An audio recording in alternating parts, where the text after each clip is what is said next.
Dear students, a warm welcome again.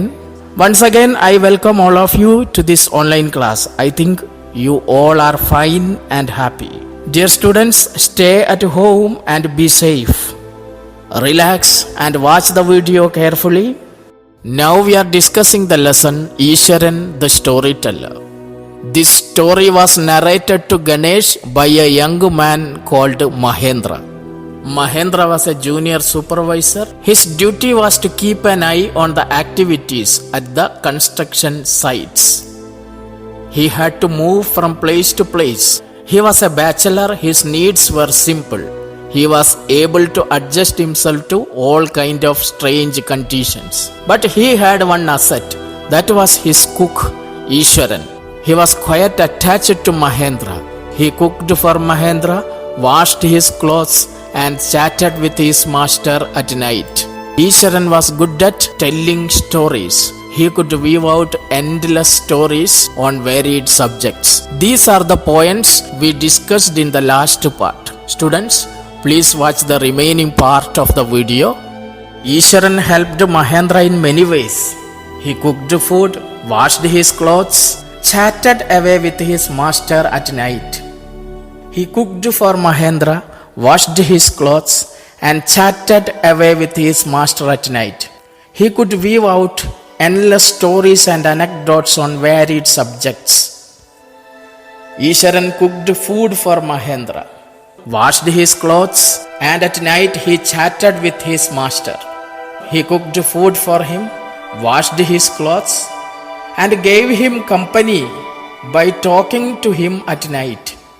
Isharan had a special skill. He was good at telling stories.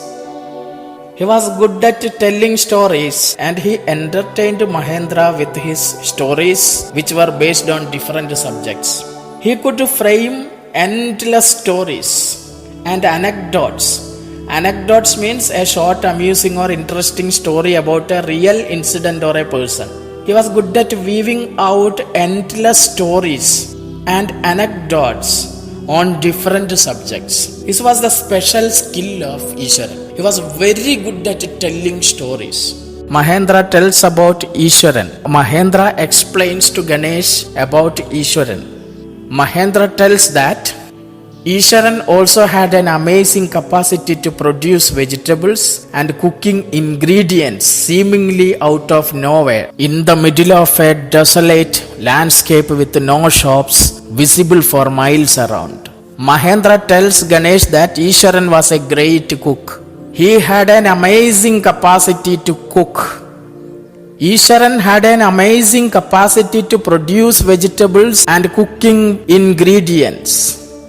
Whenever they shifted to a new location, he would gather all the vegetables. He had a special skill to collect vegetables, produce vegetables. He would gather all the vegetables and other ingredients, and he would cook in no time. Isharan had an amazing capacity to produce vegetables and cooking ingredients.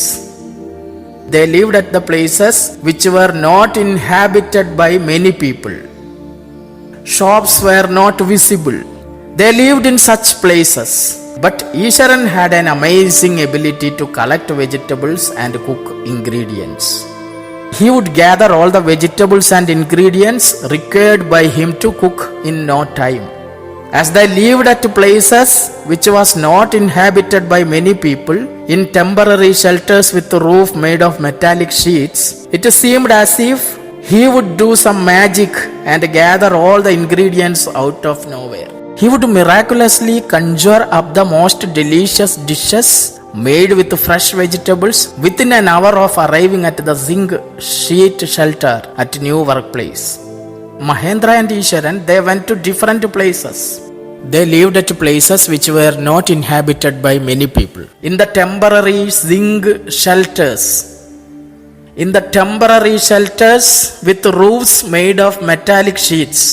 In such a place also, Isharan miraculously collected the vegetables and made delicious dishes. In temporary shelters with roofs made of metallic sheets, It seemed Isharan would do some magic and gather all the ingredients out of nowhere. Mahendra didn't know from where he collects these vegetables. He miraculously collects the vegetables and makes delicious food. It was his special talent. Now the author narrates how Isharan helps Mahendra. Mahendra would be up early in the morning and leave for work after breakfast, carrying some prepared food with him.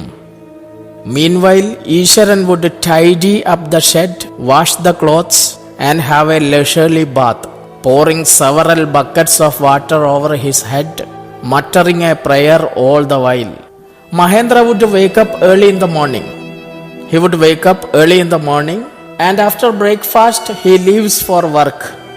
He leaves for work after breakfast. Mahendra would wake up early in the morning, get ready and leave for work after taking his breakfast.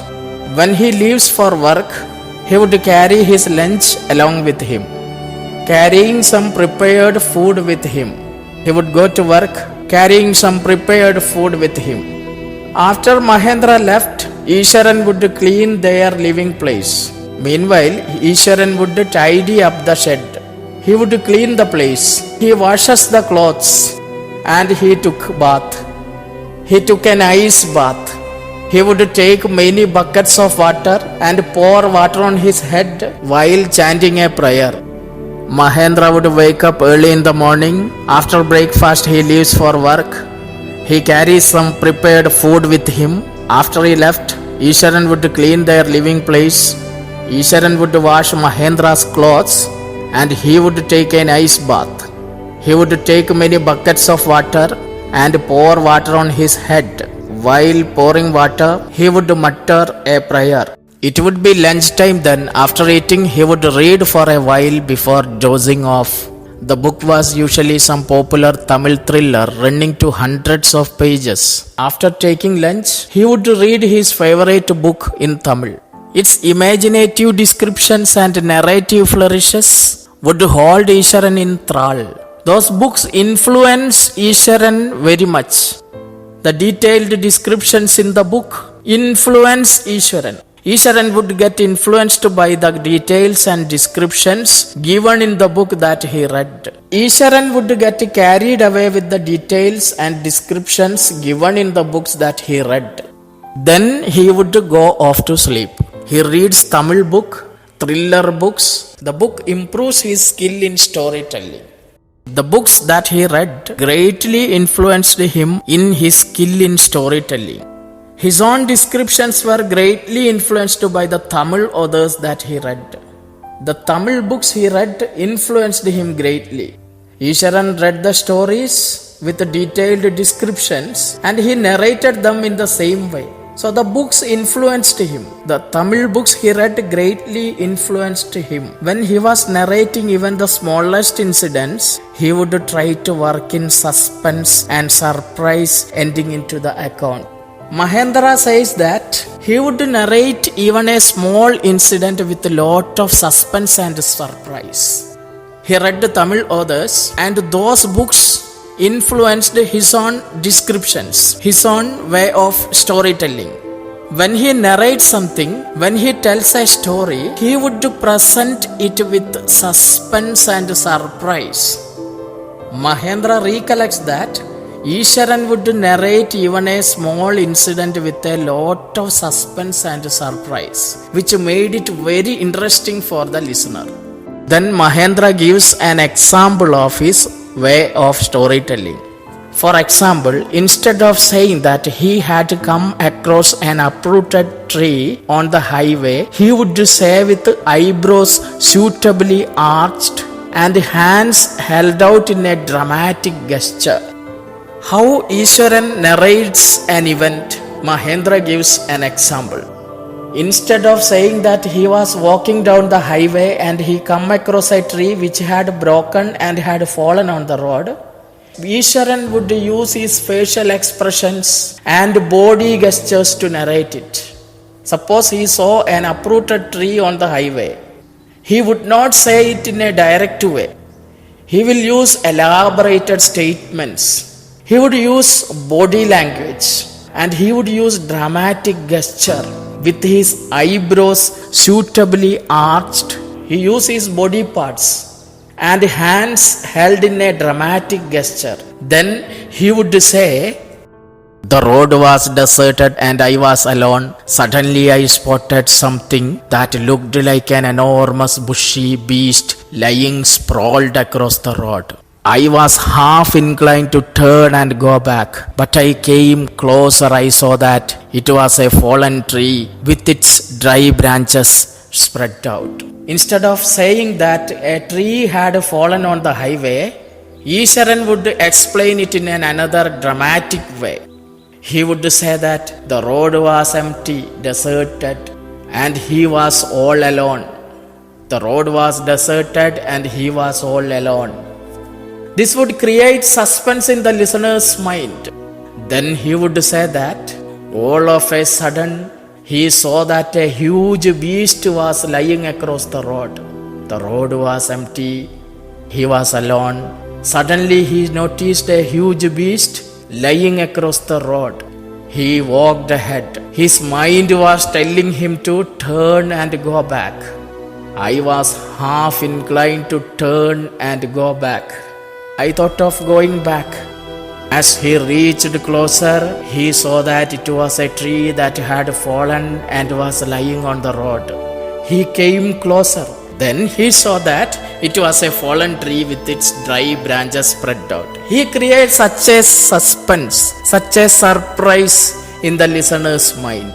Instead of narrating a simple event, he would dramatize it.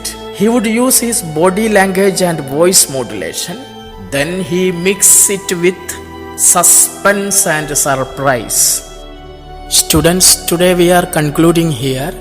I think you got an idea about the content of the lesson. If you have any doubt, you can clarify it with me. Complete the given homework and send it in the group. Thank you for listening. Thank you very much.